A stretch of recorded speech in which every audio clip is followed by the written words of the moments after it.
Welcome to the Italian Wine Podcast. This episode is brought to you by Vinitaly International Academy, announcing the 24th of our Italian Wine Ambassador courses to be held in London, Austria, and Hong Kong from the 27th to the 29th of July. Are you up for the challenge of this demanding course? Do you want to be the next Italian Wine Ambassador? Learn more and apply now at vinitalyinternational.com.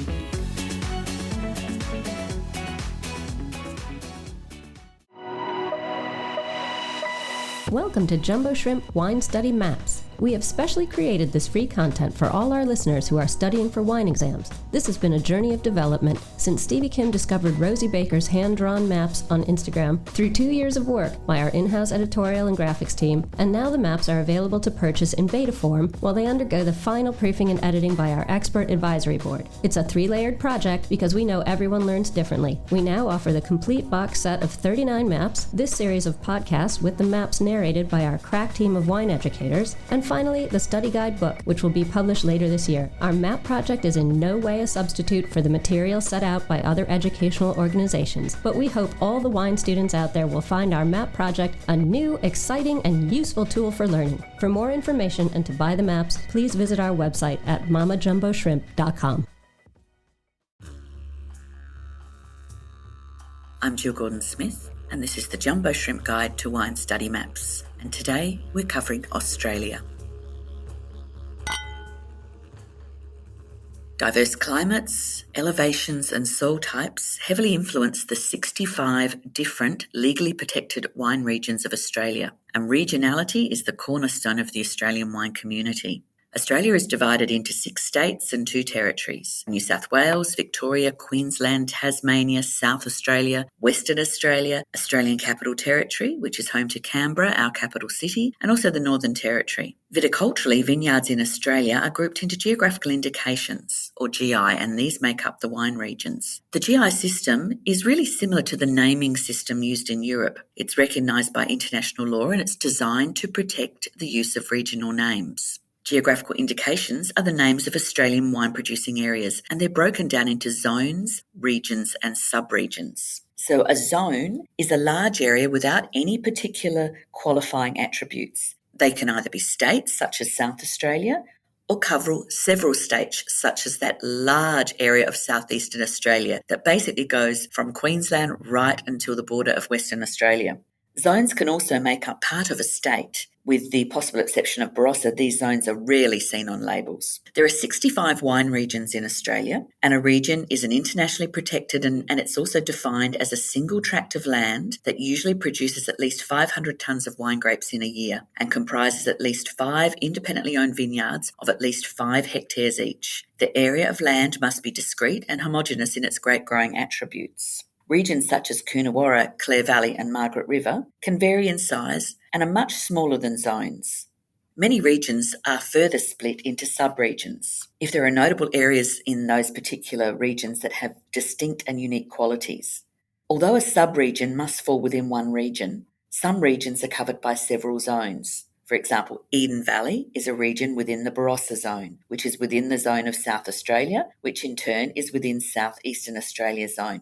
What this does is give producers plenty of options when it comes to making up their blends. Australia's landmass is similar in size to that of the United States, and it's larger than that of Europe. So there's a very diverse range of climates that are found here. But due to Australia's latitude, the main growing regions have warmer, hot climates.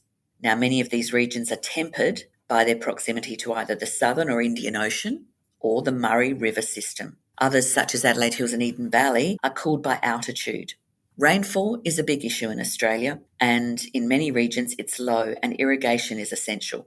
So drought is probably one of the biggest problems that we have, and even in extreme years, even the Murray River, which provides water for irrigation, can run low. So the dry conditions combined with high summer temperatures mean bushfires are a really big risk. Even if the vineyard is not damaged or destroyed, the smoke from such fires can come into contact with the grapes and cause some issues. Many producers are seeking sites with cool or moderate climates, and plantings have increased in high altitude locations on the mainland. For example, Queensland actually has the Stanthorpe area, which is 900 metres above sea level and gets quite a lot of snow in winter, even though Queensland is well known for its sunny climate.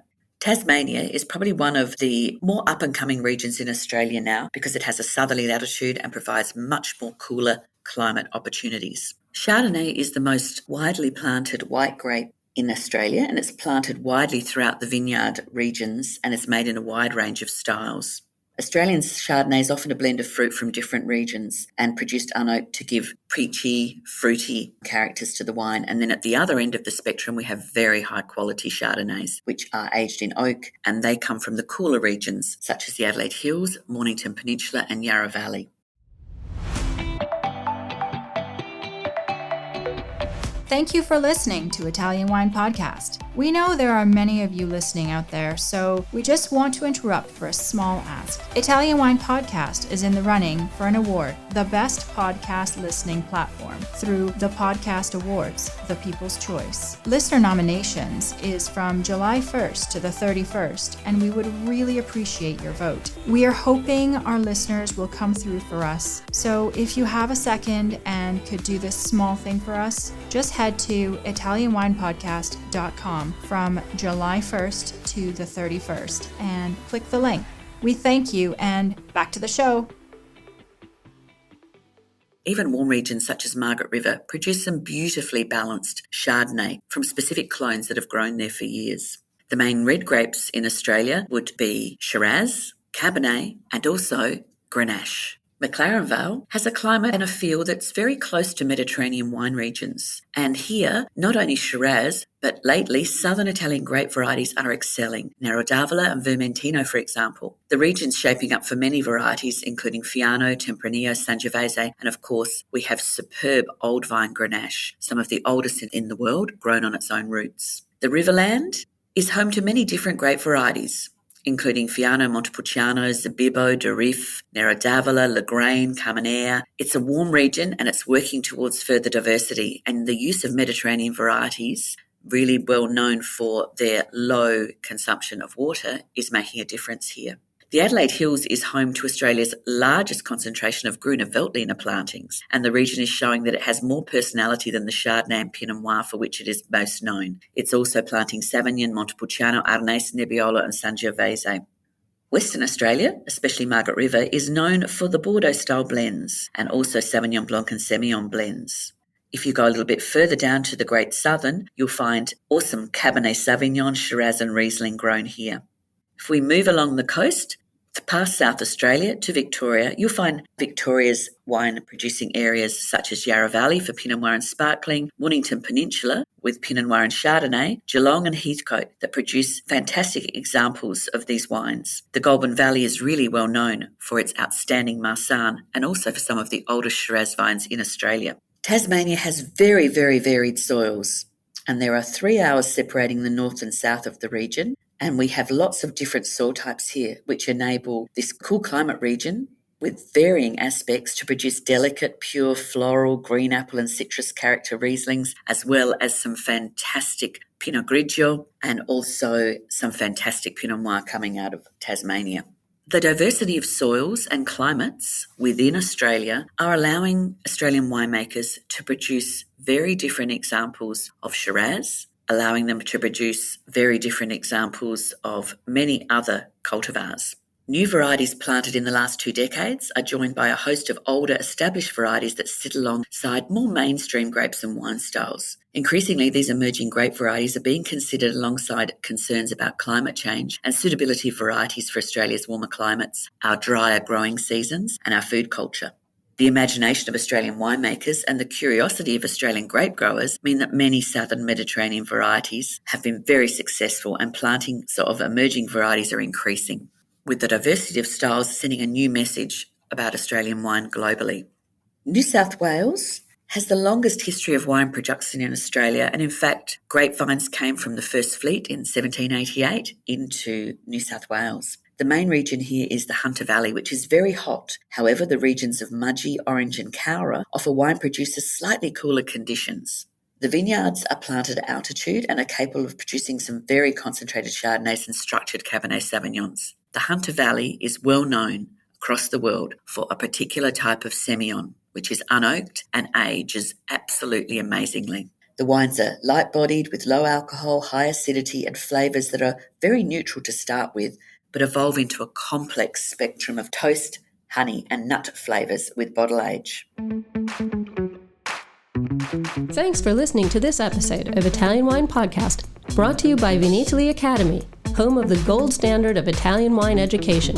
Do you want to be the next ambassador? Apply online at vinitalyinternational.com for courses in London, Austria, and Hong Kong, the 27th to the 29th of July. Remember to subscribe and like Italian Wine Podcast and catch us on SoundCloud, Spotify, and wherever you get your pods.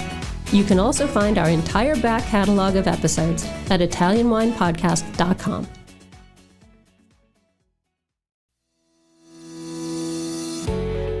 Hi guys, I'm Joy Livingston and I am the producer of the Italian Wine Podcast. Thank you for listening. We are the only wine podcast that has been doing a daily show since the pandemic began. This is a labor of love and we are committed to bringing you free content every day. Of course, this takes time and effort, not to mention the cost of equipment, production, and editing. We would be grateful for your donations, suggestions, requests, and ideas. For more information on how to get in touch, go to ItalianWinePodcast.com.